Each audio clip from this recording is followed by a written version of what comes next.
Вітаємо вас, дорогі глядачі, на українській телемережі «Kontakt». Христос Воскрес! Дехто з нас святкує цього тижня, на другий тиждень решта нас. Але в кожному разі маємо надзвичайну нагоду тут вітати на нашому екрані пана Дем'яна Закордонського, який є президентом чудового хору українського «Аксіос», який щойно виграли кілька днів тому поважну нагороду Джуно за найкращу канадську музику. Дякуємо, що ви тут з нами. Гратулюємо, поздоровляємо за надзвичайну нагороду. Дуже щиро дякую. І воістину воскрес. Пане Дем'яне, скажіть, який був ваш намір, як ви створили цей реквієм, Ukrainian War Requiem, пам'ять українського війська військових? What could we do as a choir in Edmonton to show to pay our respects for all those people who lost their lives because of this invasion? And we had previously been in contact with a composer named Benedict Sheehan. He was going to write us some other liturgical music. So then we transitioned. We said, Benedict, we would like to, write a requiem, and we were thinking about it where, when people think of like a requiem, at least in the last 100 years, you think of Benjamin Britten's War Requiem. So we want to do something like that for Ukraine. It would have been better if I had never had to write this piece.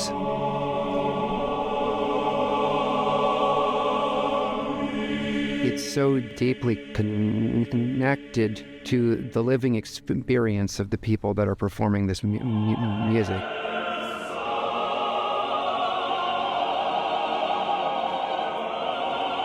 Всі ці жахи війни, вибухи, звуки дронів, які літають над головою, або шум ракети, коли вона свистить, то я сприймаю це дуже персонально.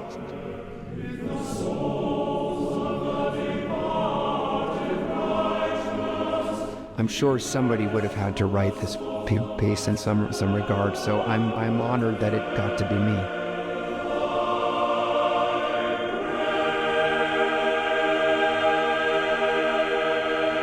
So that's the genesis of the project,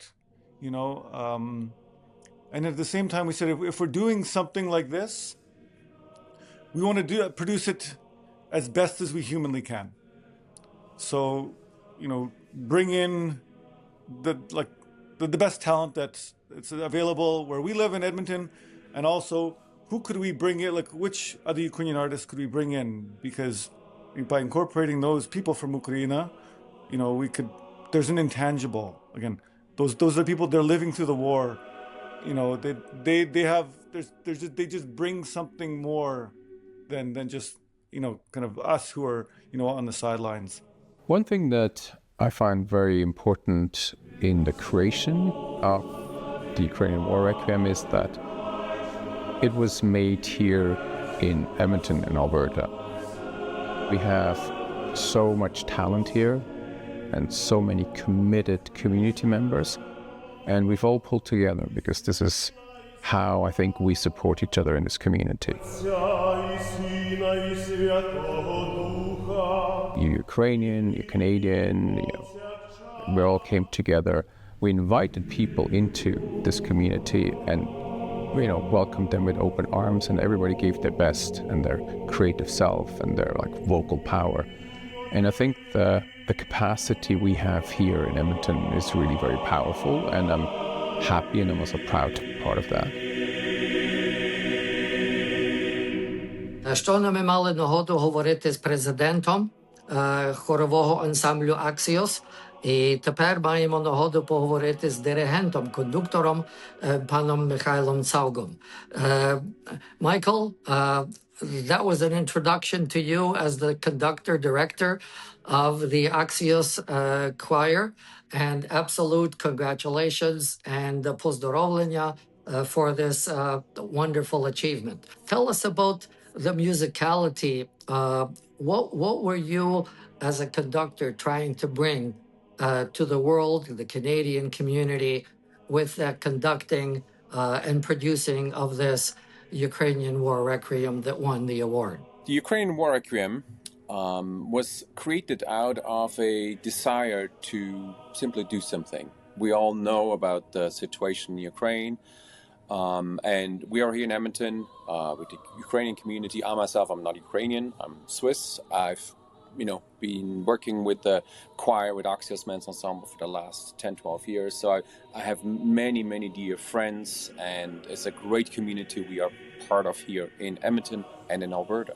So we thought, like, what can we do to support the people in Ukraine, support people who are grieving, give comfort to people who have lost someone, and to commemorate the souls lost.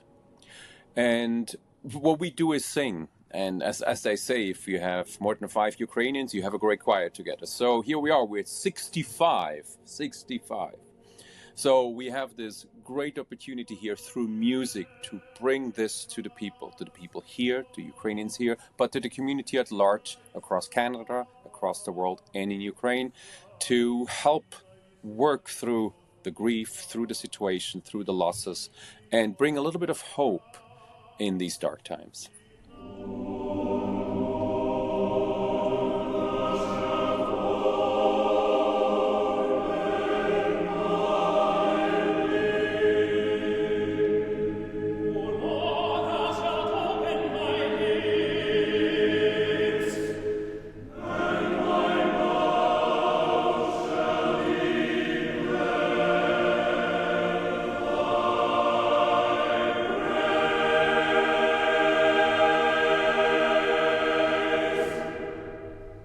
I think that there is an element of this piece and the recording that resulted from this big composition and people listening to it, that it's a result of the human voice and the human voice of 65 people together singing this music.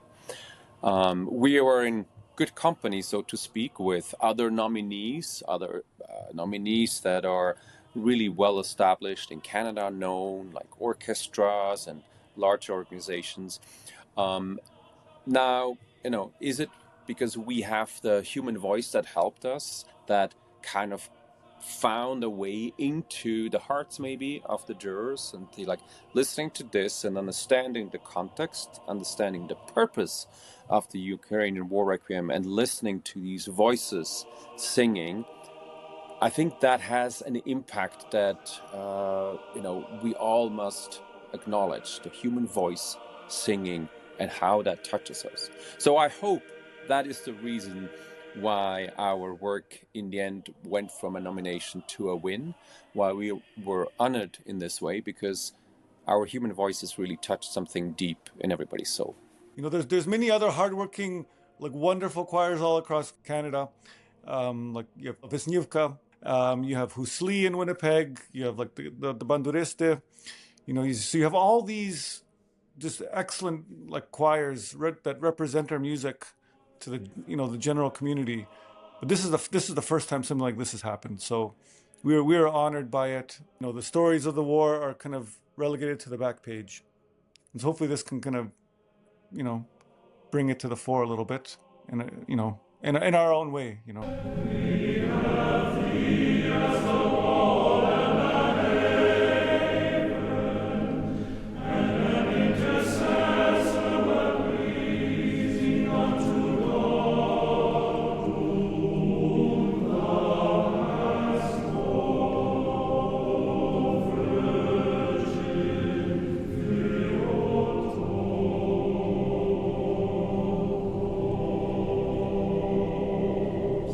Now, Michael, if I may ask, 65 people, that's sort of not an easy chore to juggle.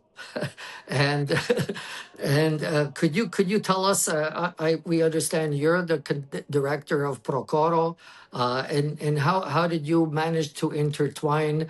I also understand there's 10 singers from Ukraine together with Akсіос. How did you create this magical act of bringing everybody together in such a profound way? That's a good question, and I think it is built on years and years of just having worked together, building relationships. So the first time I worked with Akseos Men's Ensemble was about 10 years ago, and we did other recordings together, other concerts, and performing across Canada and the eastern US, the liturgy by Father Sembrad. So that was already our first kind of like adventure together, and also that had a lot of different people from different places. So we have over the years established a way of communicating, a way of people coming from Ukraine, maybe not as fluent in English as we are here in Edmonton, trying to communicate. And the way I try to communicate, or what my profession is in communicating, is in my hands, because I'm a conductor, so I communicate with my hands. So yes, I have to talk about the music, I have to give ideas and concepts and sometimes criticism and bring them to perform better. But in the end, when we're together on stage, when we're together in a liturgy, it's my hands to communicate. And that's a universal language. So everybody understands that. And then it's really just having an understanding of people from here, Ukrainians, people from here, Canadians, sometimes they come from across Canada. People from the US also joined us for some of these projects. And then singers from Ukraine, or Ukrainians that live somewhere in Europe and come and join us here. So just to find these touch points and these connections of like, who are you and how do we work together, and what is our relation? What is your experience? What is your experience? Of course, people coming from Ukraine, they have experienced a lot of hardship and a lot of trauma. Some of them have maybe seen active duty. Some of them have lost, likely all of them have lost some loved ones. People here, Ukrainians, have lost people. And there's a shared understanding of why we are singing. So for me, as a conductor and as a leader, it is kind of trying to highlight that, bring that out, bring it in the open. This is why we're here. And this is why we're singing this piece. And there were moments when some people said, I sing it because of that. Or even while we were practicing and performing 2 years ago in 2024, of course, people were on the phone with family back in Ukraine and maybe hearing before we went on stage that somebody passed away. So there are really impactful moments that we could share with each other here in Edmonton, and that kind of influenced and informed how we perform. Now for me, it was just managing all of that and letting it happen, and sometimes also saying, yes, it happens, but now we have to focus again. We cannot always be just absorbed with the grief. We also have to look for the hope. And the hope is the performing together, and the performing together for us and also for the people we sing for. So that was kind of like my role as facilitator.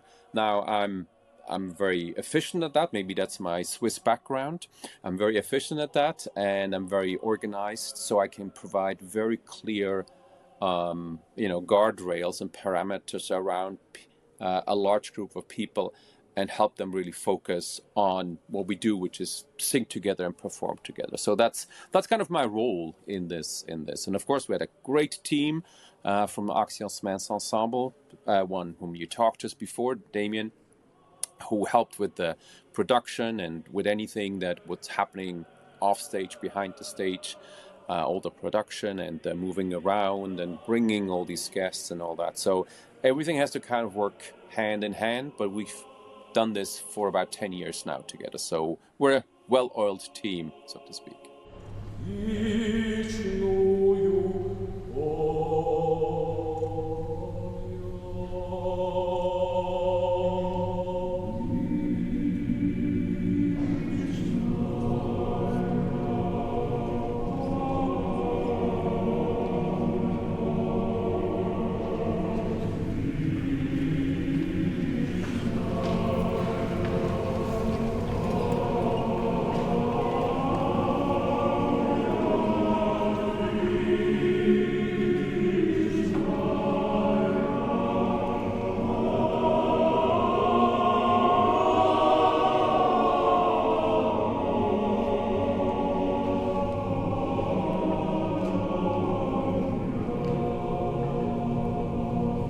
Something that came to mind as you were speaking, And it's Dem'yan mentioned that your recording or the first start of this happened on the eve or on the same day of the original invasion.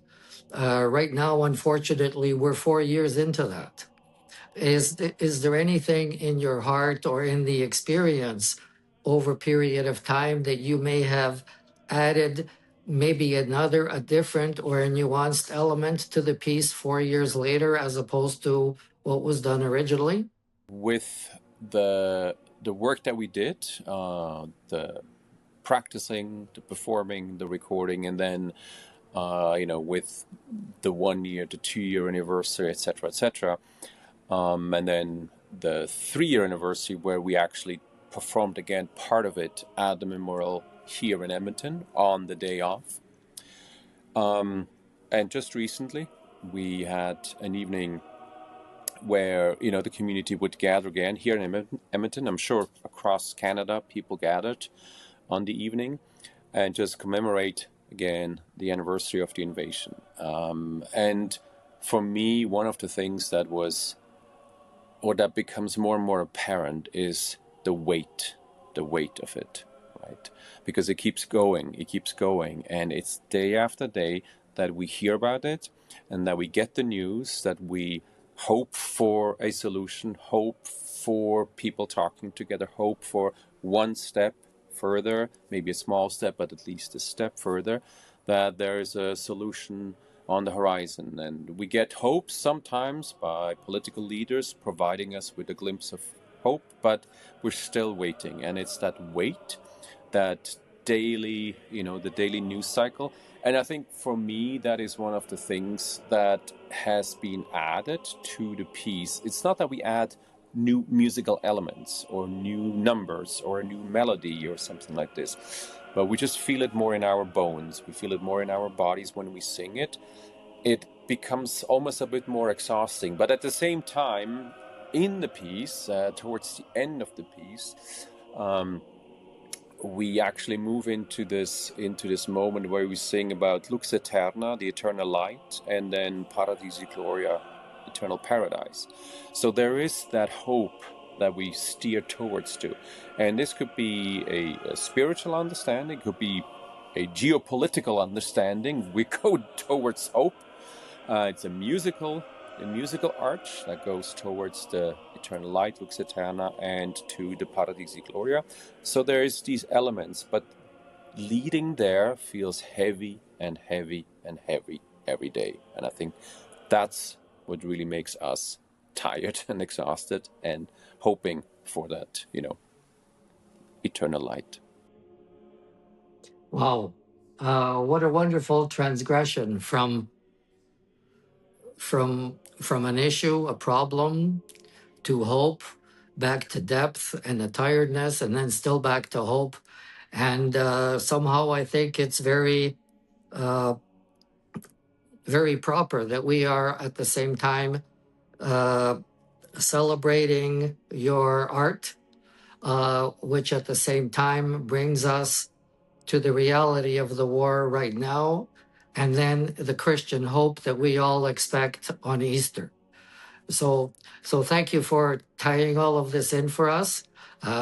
Congratulations for the award, and I'm sure it's not just for this; it's for all the tremendous energy and work for you and all the 65 people involved. So we at the same time thank you, are very grateful, and congratulations from our whole community, if we may say so, here today on this show. Thank you very, very much. Thank you very much. I appreciate it. Thanks.